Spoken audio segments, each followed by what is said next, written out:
वृषभ का अर्थ था बैल, और ये बैल जैसा हम सामान्य बैल देखते हैं वैसा नहीं था।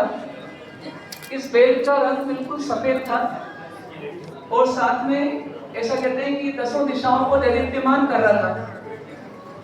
इसके दोनों सिंग थे एकदम गोलाकार, मानो किसी का प्रवेश द्वार हो।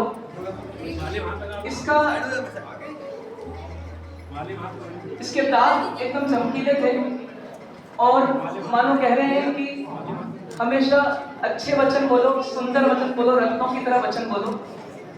ऐसा बैल परमात्मा की माता ने देखा।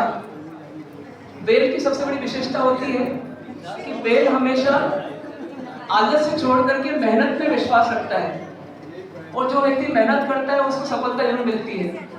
चाहे धन का क्षेत्र हो, चाहे धर्म का क्षेत्र हो, जो व्यक्ति मेहनत करता है, पुरुषार्थ करता है, उसी को सफलता मिलती है।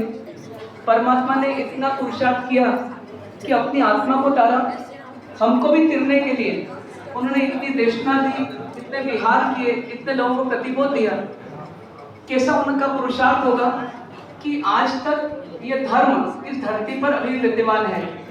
जब परमात्मा ने हमारी आत्मा का कल्याण करने के लिए इतना पुरुषार्थ किया, तो हमारा परमात्मा के प्रति क्या कर्तव्य है, इसको हमको याद करना और अपने पुरुषार्थ को धर्म के क्षेत्र में बढ़ाना और अपने धन को, अपने परिजन को, सबको धर्म में जोड़ने का प्रयास करना। ऐसी मंगल भावना के साथ इस बोली का लाभ लेना। क्या बात है। गुरुदेव ने फरमाया कि जो हमको